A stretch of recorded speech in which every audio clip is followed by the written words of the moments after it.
Vivo nos estúdios da Educadora nesta manhã de quarta-feira, então, é o escritor Vanderlei Salvador falando sobre o livro intitulado Setembrino, o Rei do Gatilho. O Vanderlei, que já nos visitou em outras oportunidades, também em lançamento de outro livro, ele que inclusive é formado em Direito pela Unidade, funcionário público há muitos anos e também é escritor. E vai nos contar hoje uma história que às vezes parece folclórica, parece lenda, mas ele vai explicar um pouquinho pra gente quem foi o Setembrino, intitulado então esse livro, O Rei do Gatilho. Vanderlei, obrigado pela sua participação. Conta pra gente quem foi Setembrino. Bom dia. Bom dia. Primeiro, é uma grande alegria retornar aqui à Rádio Educadora e trazer mais essa contribuição à literatura regional, de uma obra que traz um sujeito às vezes folclórico, às vezes lendário, às vezes considerado bandido e por alguns até talvez seja entre mito e talvez seja ídolo, não sei as tantas quantas ele pode parecer. Setembrino foi um sujeito que perambulou aqui pela região, recentemente faleceu, uns 3 anos mais ou menos, em Rio do Sul, e ele nasceu na Serra, região de Curitibanos, por ali, e nesse tempo em que ele esteve na Serra, aconteceu uma grande fatalidade na vida dele, na vida conjugal dele, e aí inicia, a partir de então, uma série de crimes, né? Ele foi julgado várias vezes, diversas vezes foi inocentado, por 7-0, inclusive, do júri. Outras vezes se apresentou espontaneamente ao delegado: olha, estou aqui, matei o fulano de tal, pode deixar a porta aberta aí que eu vim para me apresentar e tal, não sei o que. Enfim, é um sujeito que hoje parece pertencer às lendas, né? Então, esse livro trata um pouco disso. Inclusive, Vanderlei, como você conversou conosco, você teve contato pessoal com ele já, o conheceu pessoalmente, e como surgiu a vontade de contar a história dele? Olha só, eu trabalho na Câmara de Vereadores há muito tempo, né? E foi ali, entrando na porta da frente da Câmara de Vereadores de Itaió, que pela primeira vez eu vi esse sujeito chamado Setembrino. Primeiro eu ouvi e depois me foi dito que ele era o tal do Setembrino. Fui chamado lá para receber uma personalidade. Naquela ocasião, e quando eu vi que se tratava dele, posso descrevê-lo. Era um sujeito relativamente baixo, ele não era de grande estatura. Magro também, muito magro. Tinha uma série de apetrechos, anéis, né, quase todos os dedos na orelha, não sei lá o que, tudo que ele tinha lá, outras coisas penduradas pelo pescoço. Era um sujeito muito estranho, feio. Ele era muito feio. Eu escrevo isso no livro também, não é nenhum demérito. Ele não era bonito. Ele se vestia com uns trajes pitorescos também. Ele era um sujeito bem diferente. Tinha um óculos escuro, ele tinha um problema de visão numa das vistas. Isso retrata muito bem na figura do livro aqui hoje. Essa foto que está no livro eu consegui a questão de 1 ano atrás, mais ou menos, quando voltei à casa dele em Rio do Sul, e a senhora que estava morando com ele no fim da vida, ela me deu essas fotos, todas as fotos que tinha lá, todo o acervo que tinha, porque quando chegava visitas na casa, ela, antes de receber as visitas, ia até na sala e virava as fotos onde o Setembrino estava contra a parede. Ela disse: eu já estou cansada de fazer isso, então isso aí eu vou jogar tudo fora. Mesmo se eu não joguei, eu não sei porquê, se você quer levar, me faz favor e leva. E eu coloquei no carro, trouxe toda aquela montanha de fotos e uma delas está estampando aqui o livro. Quem era o Setembrino? Na verdade, o livro sai de uma pessoa que não é falada, não tem o nome da pessoa, pois ele não sabia ler nem escrever. E essa história que está contada aqui no livro é a história daquele amigo ou companheiro de cela que dividiu por muito tempo a pena com o Setembrino. E os dois, então, conversaram, e o colega, que sabia escrever, resolveu aceitaram o convite do Setembrino, e aí começa eu, Setembrino, falando de tal, que nasci no dia tal, sou neto tal, meu avô faleceu com 100 e poucos anos, nunca teve problema na justiça, nunca foi para a delegacia para assuntos assim relacionados à violência ou coisas do gênero, e meu pai tinha um irmão gêmeo, filho, então, né, o avô tinha uma série de filhos e tal, e 2 eram gêmeos. E o meu pai, então, ganhou do avô, ele contando, um revólver com um cabo de rubis e não sei o que e tal. E esse irmão gêmeo enciumou dessa história. Logo, o pai dele passou para o Setembrino, entregou o revólver. E aí começa a história. Então, no desenrolar do livro, é isso que a gente vê como a coisa fundamental que leva a uma série de violências que acontecem. Uma pessoa que conviveu com ele na cela e que o nome nem é revelado, tampouco o Setembrino me disse quem era, essa pessoa, na verdade, é a autora do livro. Pela primeira vez que nós estamos falando sobre esse assunto aqui, o lançamento está sendo feito agora nesse momento, embora uma programação oficial esteja acontecendo na cidade de Rio do Sul na semana que vem, onde haverá uma série de lançamentos, inclusive esse livro aqui também. Mas essa pessoa que permanece incógnita, essa pessoa é que descreve isso, conta que o Setembrino, então, estava fazendo um poço artesiano na cidade de Caçador, quando soube da notícia de que a sua esposa havia sido morta. Recebeu visitas, grávida de 8 meses, foi estuprada, foi judiada, como se diz lá, né?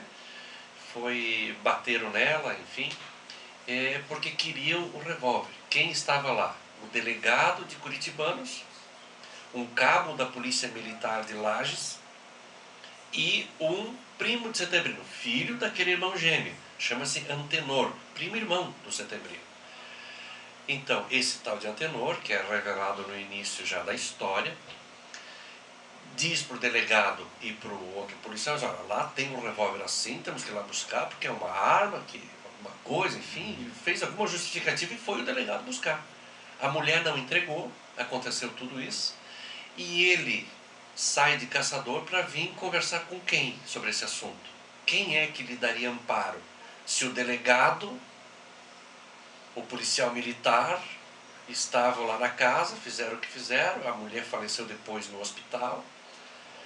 Como é que se faz? Ele busca, com o seu pouco conhecimento, o Setembrino não sabe nem ler nem escrever, tem poucas luzes, como se diz, né, culturais, assim, vai falar com o juiz de direito.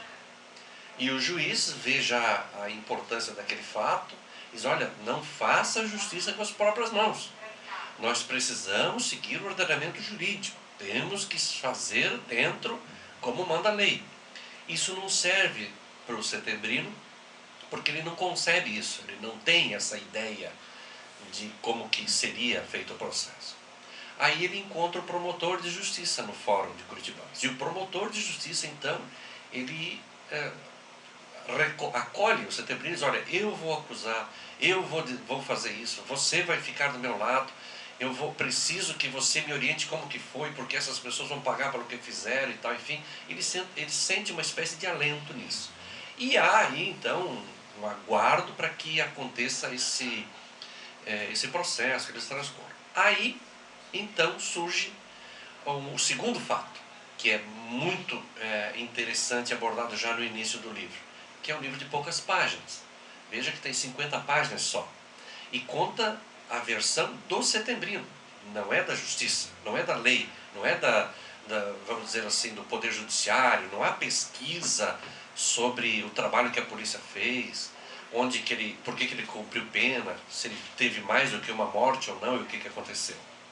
Então, o autor, que permaneceu incógnita, o autor conta que está o Setembrino no restaurante, aparece o delegado na porta e mais um cabo da polícia militar, aqueles que estavam na casa, e há um desentendimento ali já no início. O Setembrino vira a mesa que estava almoçando se defende ali do delegado e dá um tiro. E nesse tiro que ele dá no delegado, pega a coluna e fica de cadeira de rodas para o resto da vida. E o Setembrino então foge dali porque há um clima de muita beligerância e vai para o Paraná. E fica mais ou menos escondido, mantendo contatos com o promotor e com o juiz por telefone. E alguém da polícia, parece de outra esfera, estava orientando o Setembrino para que ele retornasse depois para os procedimentos que estavam ainda sendo aguardados. No dia que o Setembrino está voltando do Paraná, chega em Curitibanos de ônibus, está esperando um sujeito chamado Antenor, que é primo dele, num poste.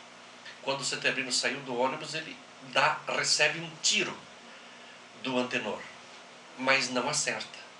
E o Setembrino então tira a sua arma e dá um único tiro e tomba o primo irmão, que estava fazendo uma tocaia, portanto em legítima defesa. Cai o Antenor no meio de Curitiba, na frente de parece uma barbearia ou uma lanchonete, alguma coisa assim, que o livro retrata. Lá fica o Antenor caído e o Setembrino depois acaba indo a júri popular por causa desse crime de legítima defesa e é absorvido por 7-0. 7-0. Ele vira uma espécie de um herói. E tem mais uma coisa mística aí. É que quando a foto do jornal lá da cidade mostra esse Antenor morto na frente ali da calçada, assim, tal, com sangue escorrendo e tal, havia uma propaganda naquela época que dizia assim: mantenha a cidade limpa. E essa foto ela é muito sugestiva, e o Setembrino relata isso. Eu fiz uma limpeza na cidade. Por quê? Quando foi a júri deu 7-0, e ele, então, foi provada a legítima defesa, enfim, os jurados ficaram sabendo de outras atrocidades que já estavam sendo ditas, que eram cometidas por esse tal de Antenor, primo dele. Ora, uma criança chegou na escola com um anel de grau. Sabe, se forma na faculdade, você ganha um anel? Desses anéis. E era um anel de grau ou de farmacêutico ou de dentista, não lembro direito. E o professor acha estranho uma criança ter um anel daquele. Aí ele disse: não, isso aqui foi meu pai que deu e tal. Aí vão ver como é que é isso. Logo se percebe que havia falecido um profissional daquela área e que o Antenor então era a pessoa que já teria matado. E depois tem uma série de outros crimes que ele fez. Então a foto onde aparece Cidade Limpa e o Antenor morto ali no centro de Curitibanos, dá essa conotação. E por isso o grande apelo popular, o clamor, né, quando ele acaba sendo inocentado no júri. É muito interessante. Então, são relatos assim que saem do livro. E com certeza quem está nos ouvindo realmente tem a vontade de continuar a saber mais dessa história, e através do livro, claro, a gente pode saber mais sobre a história então do Setembrino. Esse livro será também apresentado, né, Wanderley, na Feira do Livro em Rio do Sul, que será então dos dias 8 a 13 de setembro. Vai ter inclusive a presença ilustre do escritor Luiz Fernando Veríssimo, o que abrilhanta ainda mais, né, a presença do Setembrino em livro lá em Rio do Sul. Pois é, pretendo entregar o livro para ele, né? Afinal de contas, é uma ilustre personalidade brasileira e mundial, né? Eu acho que vai engrandecer muito. Eu fiquei lisonjeado porque várias pessoas tentaram fazer lançamento de livros do edital que foi baixado pela Prefeitura do Rio do Sul, pela Fundação Cultural, e eu apresentei 2 livros. Na verdade, acreditei que a minha melhor obra é o livro anterior, que trata de uma pesquisa muito profunda sobre a legislação da Argentina, do Brasil e da Europa, especialmente da Itália, nessa questão ambiental e da contaminação das fontes dos mananciais e por micropoluentes emergentes, onde há uma responsabilização do governo nisso, né? E isso é um tema mundial. O melhor trabalho que eu já fiz, apresentei na Banca de Messina em outubro do ano passado, meus trabalhos de doutorado, e apresentei em Buenos Aires também. Inclusive, na Itália, naturalmente foi feito em italiano. E o livro já foi lançado em várias cidades. Ele tem um grande apelo jurídico, né? Já é tema, soube que 3 alunos da Unidade estão referendando esse livro, e uma pessoa, inclusive, é de Itaió, para fazer o seu TCC nessa área pela profundidade do estudo que é. Até porque eu fiz em parceria com uma outra colega, que é de Minas Gerais, uma professora de algumas universidades lá, e ela é doutora em Química. Então nós juntamos os 2 trabalhos, ficou realmente uma obra que foi selecionada na Itália, já mandamos para a Academia Brasileira de Letras Agrárias também, o desembargador está fazendo a inserção lá nessa publicação. Eu tinha certeza que esse era o livro que seria escolhido. E para ter uma segunda chance, coloquei também o Setembrino. Porque o livro do Setembrino, ele não é profundo. Ele só traz a versão dos fatos na ótica do Setembrino, escrito por uma pessoa que nem aparece. Na verdade, meu nome não deveria estar aqui, deveria estar o nome sem nome, né? Essa é a forma correta de apresentar essa obra. E também porque esse livro traz um outro assunto, que é fazer do Setembrino uma espécie de um herói, e que certamente viúvas, órfãos, operadores do direito, pessoas que tiveram seus familiares e que foram ofendidas ou agredidas ou de qualquer forma tiveram prejuízos com o Setembrino, aquele que teve a sua conta cobrada à força como ele fazia, essas pessoas todas, certamente, é uma vastidão de pessoas, não concordam com o título de herói ou coisa assim. E pela minha formação, também não posso dizer que Setembrino foi esse sujeito decente.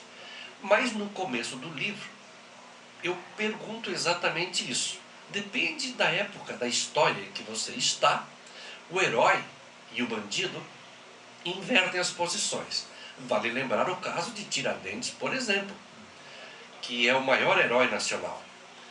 Tiradentes, a história, você aprende isso de guri ainda na escola, que foi enforcado, esquartejado, os cavalos espedaçaram ele, amarrados, o corpo dele foi colocado em estacas na capital, Rio de Janeiro, naquela época, depois de julgado e condenado.